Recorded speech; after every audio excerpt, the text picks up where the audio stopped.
You will hear a man asking a renovation company for details on a renovation project. First, you have some time to look at questions 1 to 5.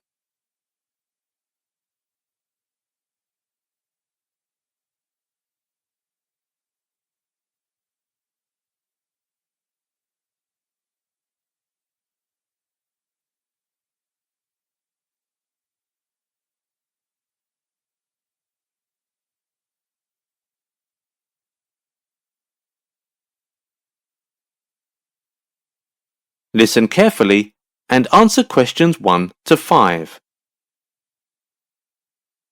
Hello, Shining Decorations. How can I help you? Hello. We are thinking of renovating our hotel this year. It was built 15 years ago and it's quite old now, so I'm calling to see if your company can do that. Oh, yes. We do all kinds of decoration and renovation projects. Last month, we just renovated the city library. The client was really pleased with the outcome. Oh, really? I heard that one was pretty tough, but the new library does get a fresh look. Yes, it was a tough one. May I have the name of your hotel? Yes, it's Central Hotel. Should I tell you about some changes we want to make before you come and check it out? Yes, please. I will write them down. Just a moment, please. Okay. What are the changes you want to make? First, the address on our signboard in the front of the hotel is not big enough. We would like to have it enlarged. I see. It's important for the guests to see the information clearly. No problem. Okay. Next is our swimming pool. It's now in the basement. Our guests are not very happy about it. After talking to the designers, we've decided to move it to the roof of the hotel. Oh, that's a big change, as it'll be an outdoor site, but I believe it's a wonderful idea. Yes, our hotel is right beside a river, so it's got a good view from up there. That's true. I'm sure more people would stay at your hotel because of it. It's a very competitive feature. We can do that for you. We have a big lounge on the ground floor where our guests can rest. We don't think we are making the most of it, and my manager said we should use the room for reception. The old one is too small. So you don't need an area for guests to rest? The hall will serve the purpose. All right, I've written it down. Anything else? Before you hear the rest of the conversation, you have some time to look at questions 6 to 10.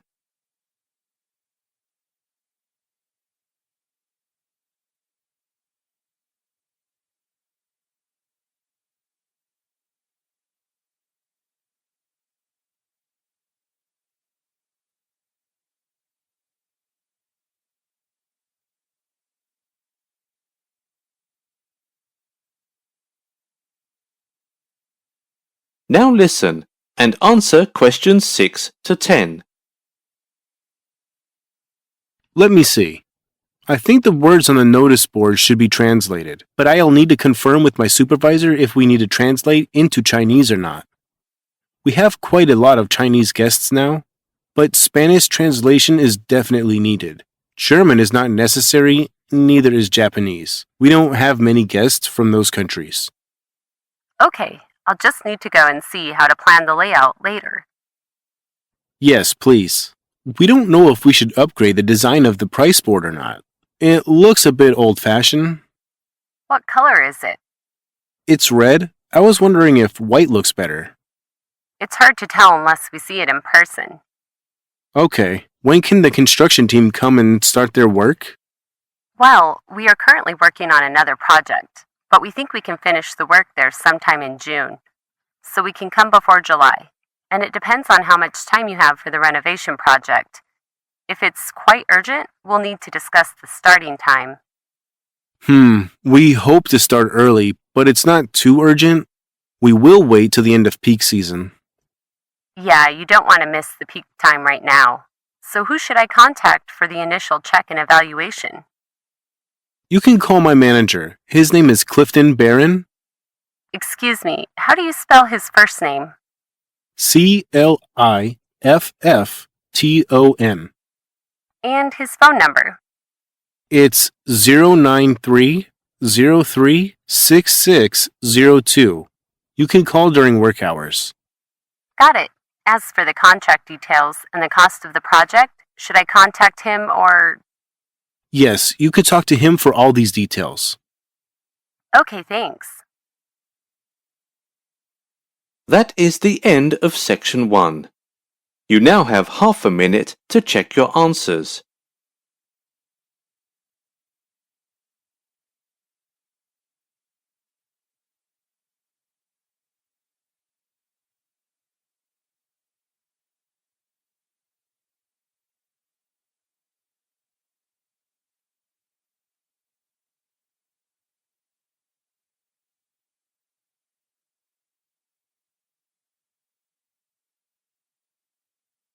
Part 2.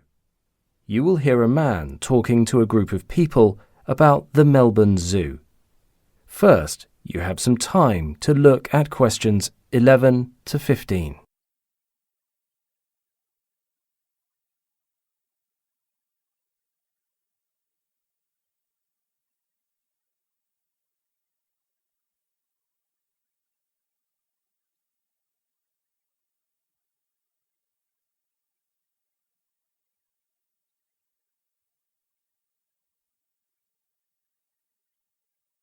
Now listen carefully and answer questions 11 to 15. Good day, everyone. Welcome to the Melbourne Zoo. My name's Mark, and I'd like to welcome you today. If you have a moment, I'd like to give you some information about our zoo before you enter. Please feel free to ask me any questions at the end of my talk. As you know, it's November now, and that means longer days. I have some good news for you. Anyone who hates getting up early in the morning can now enter the zoo after dinner. Because of the time of year, we are offering a 2-hour mini tour after 7 p.m. Seeing the animals at a different time of day will be a fascinating experience for many of you, and I encourage you to sign up. Unfortunately, due to a fire last month, we no longer allow bonfire nights. By the way, we have been planning 2 parties for Christmas next month. We'll post the details on our website. It should be a lot of fun. So let me tell you a little about our residents here at the zoo. Despite what was recently reported in the media, the most popular animal around here is not the kangaroo or even the sheepdog. No, our star animal here is without doubt the koala. They are sedentary creatures and can sleep for up to 20 hours a day, so you'll have to keep an eye out for them. You should be able to spot some of them in the treetops hiding behind branches. But if you're lucky, you might see one run across your path. Of course, we do have kangaroos. They are truly fascinating creatures. It might interest you to know that they are the only large animals that use hopping as a means of locomotion. They are generally very friendly, and while we have no problems with people feeding them, we always tell our guests that it's important to stand with an upright posture when giving them food. The kangaroos may interpret you bending over as a sign of aggression, so please be careful. Also, no matter how cute the babies are, any physical contact should be avoided. The adults are quite protective of their young while they are still in the pouch, so please refrain from the urge to give them a pat. They aren't greedy animals and will generally stop eating once they are full. So, if you have some extra food, you might need to find another one to feed. As you may have heard, our wild dog pen is temporarily closed, but it should reopen soon. You'll be happy to know that our dogs are all fine and in good health, and I think they are quite excited about their new home. Right now, we are fixing the fences. They are wild animals after all, and we need to consider public safety before opening the exhibit. But please come back to see them when we are finished. Speaking of return visits, if you enjoy our zoo and want to come back, you may be interested in getting a discount ticket. We used to sell them at the entrance of the zoo as well as on our website, but the website is currently under maintenance, so the coupons are available only at the cafe near the gift shop for this year. So, if you're interested, make your way over there once you are ready. Be informed there are a lot of tourists around today, so the earlier, the better. Before you hear the rest of the talk, you have some time to look at questions 16 to 20.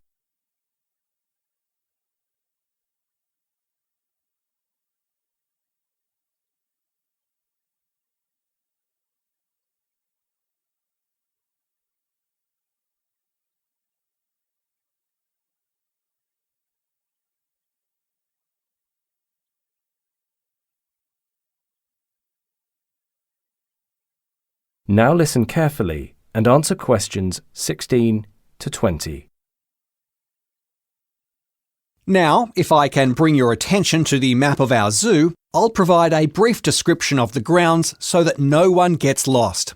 If you'd like to see some of our animals up close, then you should visit one of our shows in the arena. We have a show every half hour, so you're sure to see something. We are at the entrance. To get there, cross the bridge and go straight to the end of the path and you'll find it to your right. For those who are looking for a quieter place to learn about the history of our zoo, in the north of the zoo we have an educational hall ready for you. It's easy to find, just to the west of the toilets. With such beautiful weather right now, I know many of you would love to spend the afternoon having a picnic.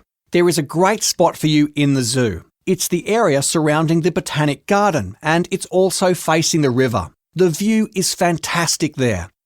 Some of you may recall that our photo printing site was in the northeastern corner of the zoo. It has now been moved to the building next to the bridge. Finally, I'm sure you've noticed that it's quite warm today. If you're not up for walking, don't worry. We have bike sheds at different locations across the zoo, and the bikes are free for our guests. So just grab one and take it for a ride. Once you've got your bike, it's only a 5-minute ride to the gift shop, and the exit is just beside it. You can't miss it. Please note that cycling is only permitted on the designated paths. All right, that is the end of my talk. I hope you have a great time visiting all the animals. Take as many pictures as you like, and don't forget to share them with your friends.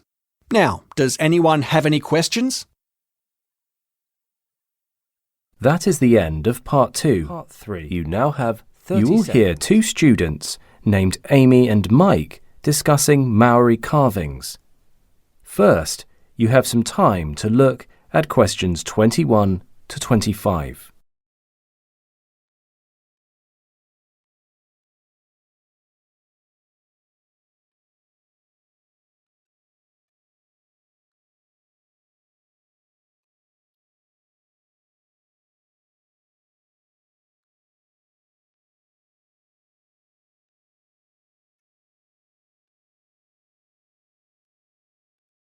Now listen carefully and answer questions 21 to 25. Hi, Mike. Aren't these New Zealand carvings we've been studying in class fascinating? Oh, hi Amy. Oh, the Maori greenstone tikis. They're all a bit organic for my taste. You know, all curves and twisting shapes. I like modern stuff, geometric shapes. But I can see the skill involved in making them. But the stories behind the tikis are what make them interesting. Besides, I imagine it would be difficult to create geometric patterns. The shape of each tiki seems to follow the natural contours of the stone. It's extremely hard, and it requires expertise and time to shape. That's true. I suppose that's why modern greenstone carvings are so expensive. But there aren't that many genuine old ones around. Archaeologists rarely discover such treasures, which is odd given they are such a huge part of Maori culture. I wonder if archaeological dig sites were raided and the tikis were taken to sell.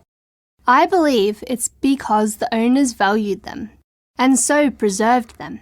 Many of them would have been passed down through the generations and remain in the possession of the families today, like heirlooms. Do you know what they were used for? I thought they were just an art form or a means of decoration.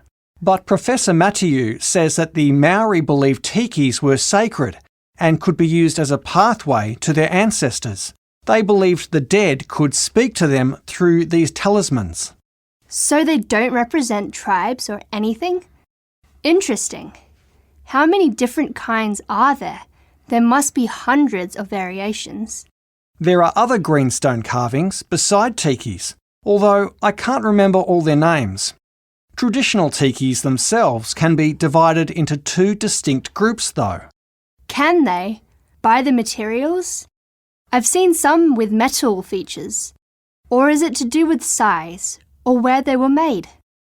Actually, it is the ways that their feet, heads and hands are placed that make the major difference.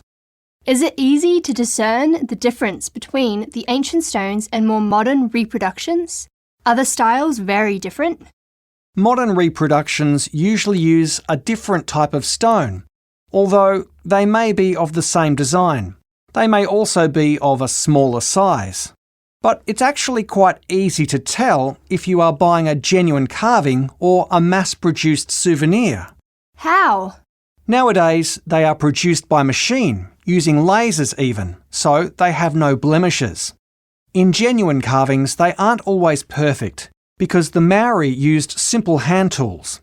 For example, the hole that the cord is fed through isn't perfectly round.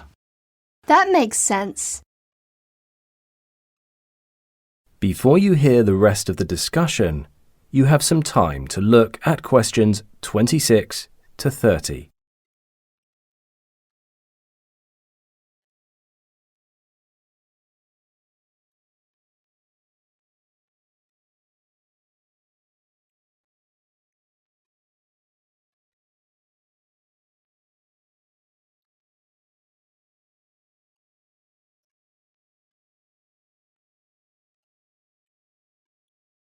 Now listen carefully and answer questions 26 to 30.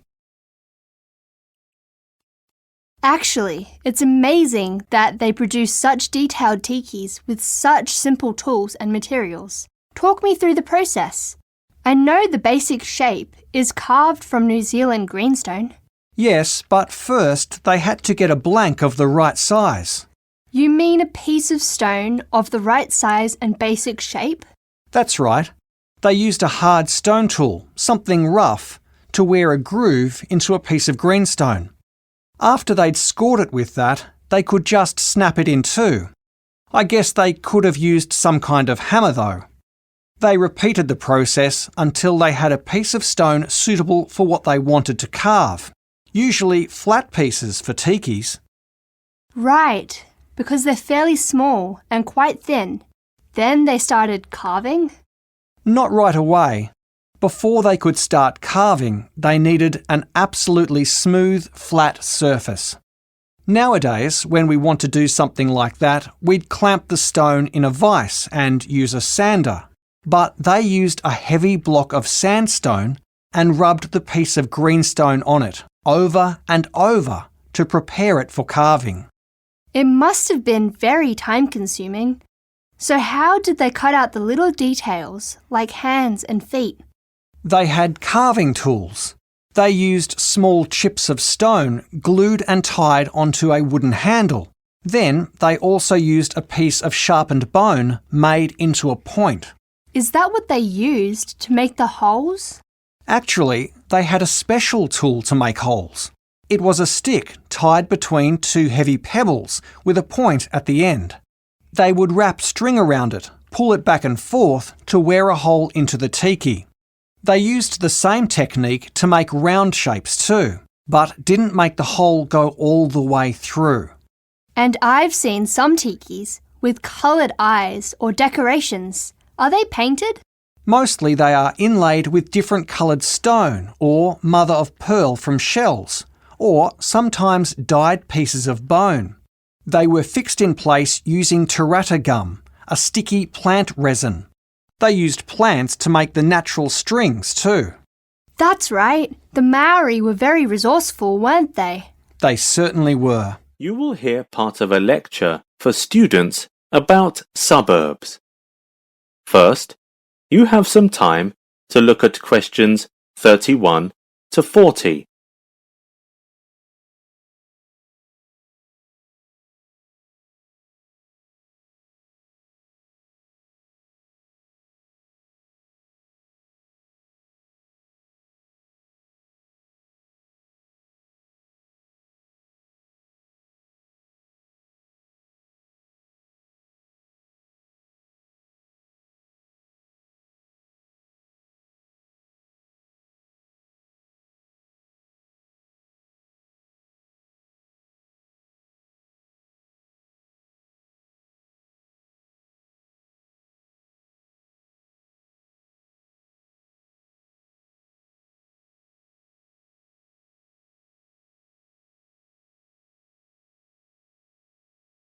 Now listen carefully and answer questions 31 to 40. In the beginning of human civilization, there were no cities. There were just small settlements. They grew with time and became villages and towns. Then, at a certain stage, when the size became big enough, we call it a city. So, what about suburbs?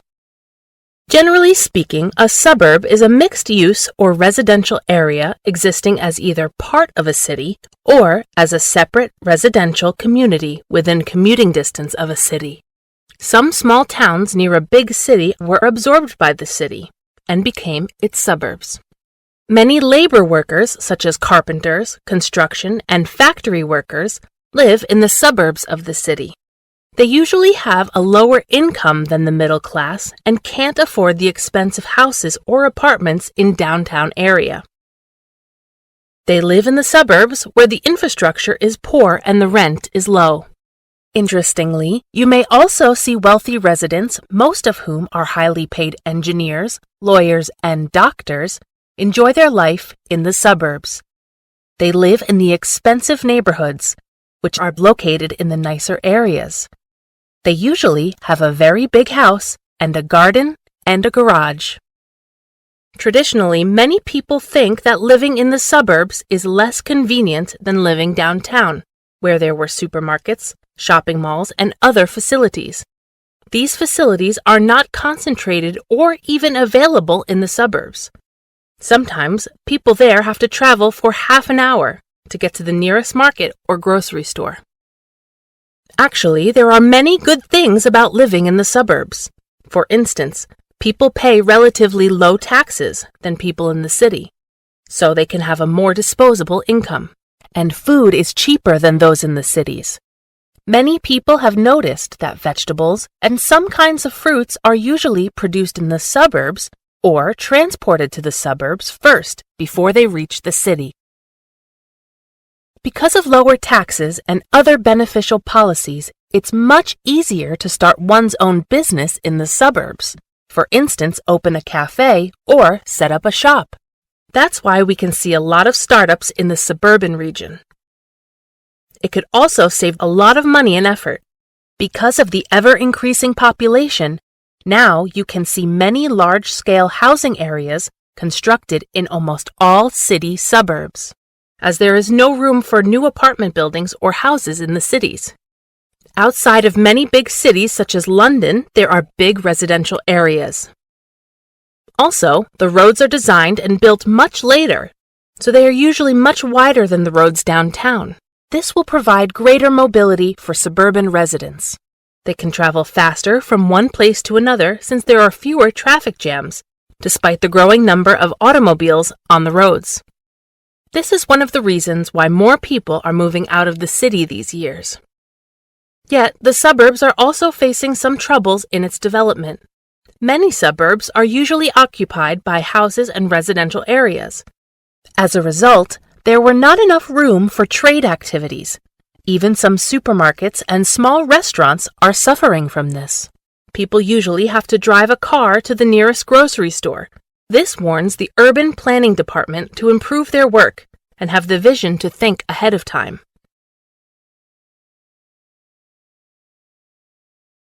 I think you might be interested in an interview that we did with some residents in the suburban area of London. Their opinions can give us a picture of what suburban life is like compared to life downtown. Jack Simmons is an office worker who lives in the western suburbs of London. Through his observation, he thinks that although there are few public gyms or clubs, and it's not convenient to travel to the town for fitness classes, people in the suburbs actually do more exercise, such as jogging and swimming. So, he concluded that the suburban folks enjoy a much healthier lifestyle compared with their city counterparts. When we interviewed Ellen Simpson, a housewife who lives in the northern suburbs, she told us that living in the city center is a nightmare. She said the city center is always congested with both cars and people, and she could not stand it anymore. Though many of her friends live in the city and people are generally friendly there, she still prefers to live in suburban areas and has adjusted to living here now. We talked to an engineer named Robert Gregory, who works downtown and lives in the suburbs. In his opinion, the architectural style in the suburbs is quite the same as that in the city nowadays. Besides, people in the suburban area also pursue goals that are similar to the ones pursued by the people in the city.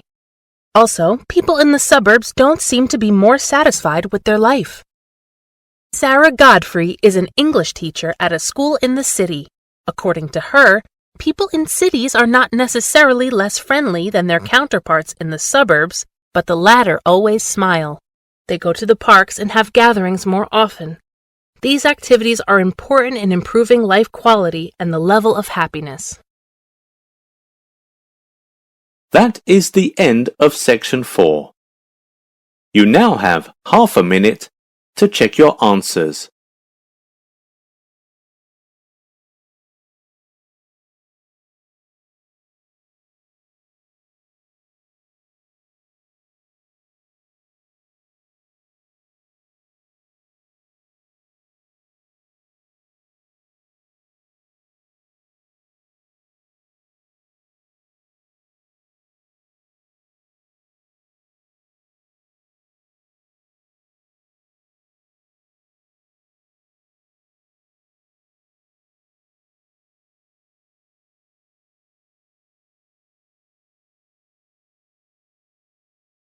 That is the end of the listening test.